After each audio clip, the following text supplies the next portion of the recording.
नमस्कार, मैं आपके साथ प्रिया बंसल और आप देख रहे हैं न्यूज चौक। आज के बुलेटिन की शुरुआत करने से पहले एक नजर डालते हैं हेडलाइंस की ओर। रेसलर्स के सपोर्ट में हरियाणा में सर्वखाप महापंचायत राकेश टिकैत भी मिलने पहुंचे। राहुल बोले, नए संसद भवन का उद्घाटन राष्ट्रपति करे। कांग्रेस ने कहा 28 मई को सावरकर जयंती। केंद्र के अध्यादेश के खिलाफ केजरीवाल को नीतीश का साथ। रविंद्र बोले, विपक्ष साथ दे, 2024 में भाजपा खत्म हो जाएगी। महबूबा बोली, 370 हटने तक चुनाव नहीं लड़ूंगी। कर्नाटक शपथ ग्रहण में विपक्षी दलों की गैर मौजूदगी पर दिया बयान। अब खबरें विस्तार से।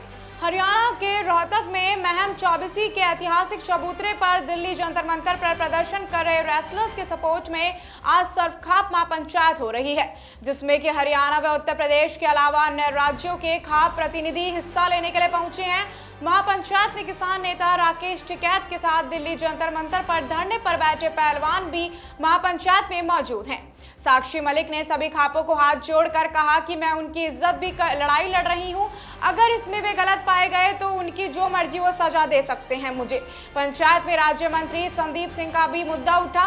खाप पंचायत ने केंद्र सरकार को भारतीय कुश्ती संघ के अध्यक्ष बीजेपी सांसद ब्रजभूषण सिंह पर कार्रवाई के लिए 21 मई तक का वक्त दिया था। यह समय आज पूरा हो गया है। ब्रजभूषण को गिरफ्तार नहीं किया गया है। इसके बाद जो महापंचायत हो रही है, इससे पहले रेसलर विनेश फोगाट ने सनसनीखेज बयान दिया था। फोगाट ने कहा था कि रेसलर्स के धरने पर केंद्र सरकार निष्कर्ष है। ऐसे में खाप पंचायत कोई ऐसा फैसला ले सकती है जो देश हित में नहीं होगा। खाप पंचायत के ऐलान से देश को किसान आंदोलन की तरह नुकसान हो सकता है। यह आसान लड़ाई नहीं है। अपने इस बयान को विनेश से संशोधित करते हुए फिर एक इंटरव्यू में दिया, जिसमें कहा कि मेरे कहने का मतलब ये था कि यहाँ पर 1 महीने से धरने पर बैठे हैं। हम खेल और प्रैक्टिस से दूर हैं। इससे देश के खेल मेडल को नुकसान पहुंच रहा है। शिरोमणि गुरुद्वारा प्रबंधक कमेटी दिल्ली के जंतर मंतर पर ओलंपियन पहलवानों के विरोध प्रदर्शन का समर्थन करने के लिए सामने आई है। इससे कहा गया है कि एसजीपीसी का एक प्रतिनिधिमंडल जल्द ही पहलवानों से मुलाकात करेगा। 28 मई को प्रधानमंत्री नरेंद्र मोदी संसद की नई बिल्डिंग का उद्घाटन करेंगे। राहुल गांधी ने इसका विरोध किया है। राहुल ने अपने सोशल मीडिया हैंडल पर लिखा कि संसद के नए भवन का उद्घाटन राष्ट्रपति द्रौपदी मुर्मू को ही करना चाहिए, प्रधानमंत्री को नहीं। उधर तमाम विपक्षी दल और कांग्रेस ने नई बिल्डिंग के इनॉग्रेशन की तारीख पर भी सवाल उठाए हैं।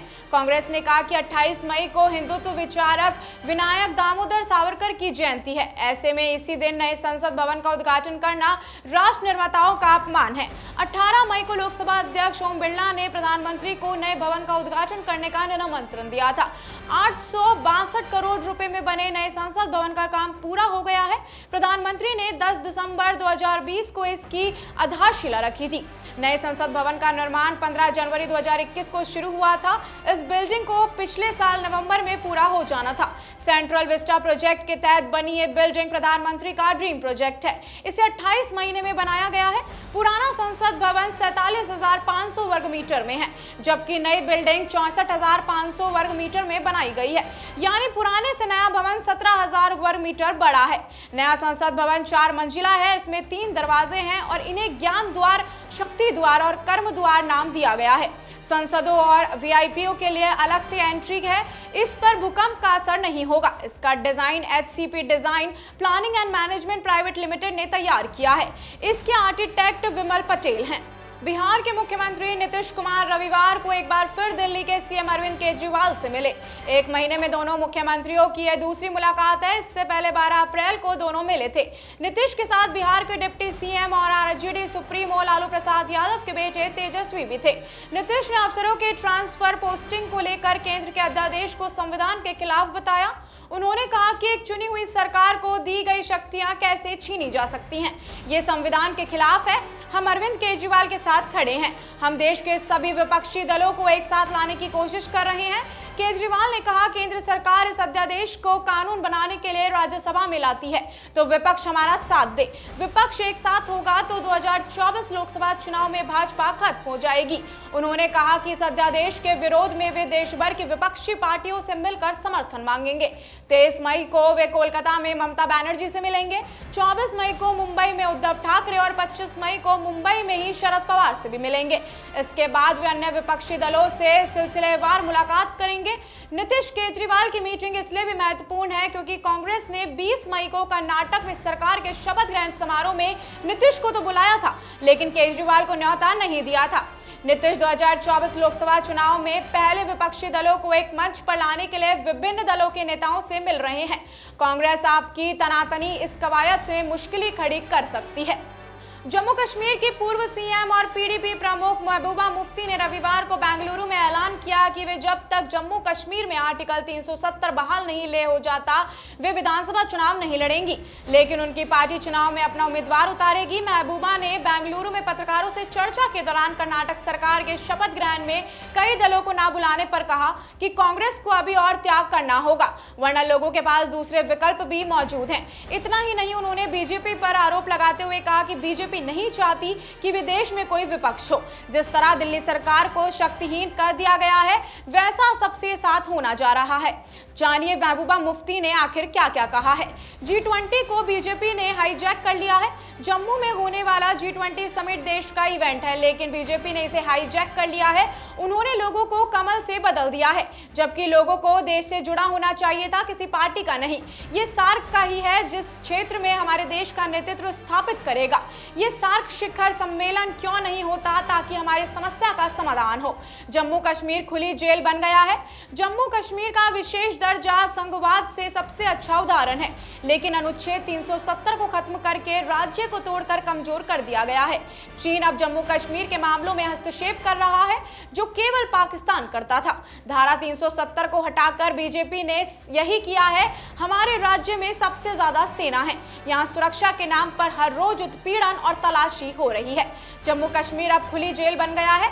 हमारे सभी पासपोर्ट जब्त कर लिए गए हैं।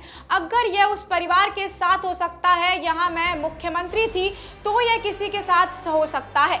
इसलिए मैं धारा 370 बहाल होने के विधानसभा चुनाव नहीं लड़ूंगी, लेकिन मेरी पार्टी चुनाव में जरूर उतरेगी। तपती गर्मी से परेशान लोगों को अगले 3 दिन और राहत नहीं मिलने वाली है। मौसम विभाग के मुताबिक 24 मई से पहले तक तापमान बढ़ता रहेगा, उसके बाद हल्की सी गिरावट देखने को मिल सकती है। 20 से 22 मई के दौरान उत्तर प्रदेश और पश्चिम बंगाल के अलग अलग इलाकों में लू चलने की संभावना है। वहीं विपक्ष राजस्थान और छत्तीसगढ़ में हीट वेव चलेंगी। मौसम विभाग का कहना है कि अगले 3 दिनों के दौरान उत्तर पश्चिम भारत में अधिकतम तापमान 2 से 4 डिग्री सेल्सियस तक बढ़ने और गिरने की संभावना है। अगले 2 दिन के दौरान मध्य प्रदेश में तेज पेवर 2 से 3 डिग्री सेल्सियस तक बढ़ सकता है। इसी के साथ वहीं केरल के 6 जिलों में गर्मी के चलते येलो अलर्ट जारी किया गया है। अगले कुछ दिन मौसम का यही हाल रहेगा। ऐसा हाल 24 मई तक असम और मेघालय में भी बहुत बारिश देखने को मिल सकती है। वहीं उत्तर प्रदेश के अलग अलग इलाकों में धूल भरी आंधी, धूल उड़ने की संभावना जताई जा रही है। इसी के साथ 22 मई तक राजस्थान में काफी गर्मी रहेगी, हीट वेव चलती रहेगी। राजस्थान, पंजाब और हरियाणा में 23 मई से बारिश और आंधी आने की संभावना है। 22 मई को मध्य प्रदेश, विदर्भ और छत्तीसगढ़ के कुछ हिस्सों में छुटपुट बारिश रहेगी। केरल के 6 जिलों में गर्मी के चलते येलो अलर्ट, केरल के 6 जिलों में येलो अलर्ट की घोषणा की गई है, क्योंकि राज्य में चिलचिलाती गर्मी का कहर जारी है। कोझिकोड, कन्नौर और पलक्कड़, अल्जुम्मा, कोट्टयम और शिखुर जिलों में येलो अलर्ट जारी किया गया है। वहीं जम्मू कश्मीर के पिछले 24 घंटों के दौरान मौसम शुष्क रहा है। मौसम विभाग के कार्यालय ने शनिवार को कहा कि अगले 24 घंटे के दौरान तेज धूप खिली रह सकती है। इस साल केरल में दक्षिण पश्चिम मानसून 4 दिन देरी पहुंचने का अनुमान लगाया गया है। IMD के अनुसार मानसून 5 जून तक दक्षिणी राज्य में पहुंच सकता है। यह आमतौर पर 1 जून को केरल में दस्तक देता है। इसके साथ ही देश में मानसून की आधिकारिक शुरुआत मानी जाती है। पूर्व प्रधानमंत्री राजीव गांधी की 32वीं पुण्यतिथि पर सोनिया, राहुल, प्रियंका और मल्लिकार्जुन खड़गे ने वीर भूमि जाकर उन्हें श्रद्धांजलि दी है। 32 साल पहले 21 मई 1991 को तमिलनाडु के श्रीपेरुंबंदर में एक आत्मघाती हमले में राजीव गांधी की जान चली गई थी। राहुल गांधी अपने पिता को श्रद्धांजलि देने के लिए आज श्रीपेरुंबंदूर में भी जाएंगे, जहां राहुल गांधी ने अपने ट्विटर अकाउंट पर एक वीडियो शेयर करके पिता को श्रद्धांजलि दी है। उन्होंने लिखा, पापा आप मेरे साथ ही हैं, एक प्रेरणा के रूप रूप में यादों में सदा। इस वीडियो में बताया गया है कि राजीव गांधी ने देश में विकास में क्या क्या योगदान दिया। इस वीडियो में उनके शपथ ग्रहण समारोह की तस्वीरों से लेकर प्रधानमंत्री रहते हुए देश को लेकर उनकी सोच और उनकी कार्यशैली की झलक दिखाई गई है। श्री पेरबंदूर में राजीव गांधी की याद में एक मेमोरियल बनाया गया है। पिछले साल भारत जोड़ो यात्रा की शुरुआत करने से पहले भी राहुल पिता के स्मारक पर गए थे। कांग्रेस हर साल 21 मई को राजीव गांधी के दहशत के दिवस पर रूप में बनाती है। इसी के साथ देश भर में ब्लड डोनेशन कैंप और दूसरे इवेंट का भी आयोजन किया जाता है। मीडिया रिपोर्ट्स के अनुसार राहुल के साथ कई दूसरे कांग्रेस नेता भी श्री पेरबंदूर जा सकते हैं। राहुल तमिलनाडु के मुख्यमंत्री एम.के. स्टालिन और कांग्रेस नेताओं से भी मुलाकात कर सकते हैं। तमिलनाडु कांग्रेस के वर्किंग एक्सिडेंट एम.के. विष्णु प्रसाद ने कहा कि 21 मई हमारी पार्टी के लिए बहुत भावनात्मक दिन होता है। इस दिन राहुल गांधी के तमिलनाडु आने से पार्टी कार्यकर्ताओं का उत्साह बढ़ेगा। उन्होंने कहा कि राहुल की भारत जोड़ो यात्रा का राज्य के लोगों पर काफी अच्छा प्रभाव भी पड़ा है। इंडियन एयरफोर्स ने MiG-21 लड़ाकू विमान के पूरे बेड़े के उड़ान भरने पर रोक लगा दी है। राजस्थान में 8 मई को क्रैश हुए MiG-21 की जांच पूरी होने पर सभी विमानों को ग्राउंडेड रखने का फैसला किया गया है। राजस्थान के हनुमानगढ़ में MiG-21 जो है फाइटर जेट क्रैश में 3 महिलाओं की मौत हो गई थी। एयरफोर्स अधिकारियों ने शनिवार को कहा कि हादसे की वजहों का पता लगने तक MiG विमान की उड़ान नहीं भरेंगे। फिलहाल एयरफोर्स ने MiG-21 की 3 स्क्वाड जो है बंद कर दी है। हर स्क्वाड में 16 से 18 एयरक्राफ्ट होते हैं। इस हिसाब से लगभग 50 MiG-21 सर्विसेज में हैं। इनमें 2025 तक रिटायर किया जाना है। इंडियन एयरफोर्स के पास कुल 31 कॉम्बैट स्क्वाड है। इसी के साथ भारतीय वायुसेना का मानना है कि चीन या पाकिस्तान से युद्ध हुआ तो हमें इन दोनों देशों की साझा वायुसेना का सामना करना पड़ सकता है। इसी खतरे के मद्देनजर हमारी वायुसेना में लड़ाकू विमानों की 22 स्क्वाड्रन रखना तय किया गया है।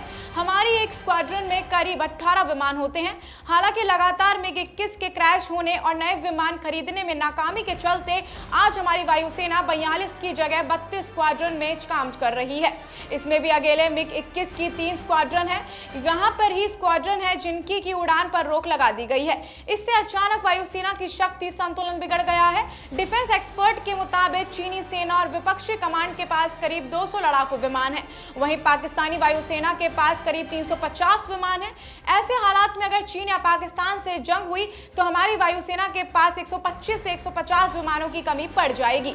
MiG-21 हमारी वायुसेना से सबसे ज्यादा गश्त लगाने वाला विमान भी है, यानी कि इन विमानों की उड़ान घंटे में देश के बाकी विमानों से ज्यादा है। अचानक इनकी उड़ान बंद होने से वायुसेना की सामान्य गश्त और तैराकी भी जो है बंद कर दी गई है और इसी के साथ इस पर भारी असर भी देखने को मिल रहा है। लखनऊ में हज हाउस में 14,000 जायरीनों का जत्था रविवार सुबह हज के लिए रवाना हुआ है। हज हाउस से बस से ये जायरीन जो है एयरपोर्ट भेजे गए हैं। 298 यात्रियों का दोपहर 12 बजे पहली फ्लाइट से रवाना किया गया है। आज ही 45 फ्लाइट से सभी को मदीना रवाना किया जाएगा। वहीं पर जायरीनों ने लखनऊ के 11,500 और वाराणसी के रवाना होने वाले 2500 यात्री शामिल हैं। बता दें कि पूर्वांचल के कुल 2600 हज यात्रियों को वाराणसी एयरपोर्ट से जाना था, लेकिन फ्लाइट कैंसिल हो गई।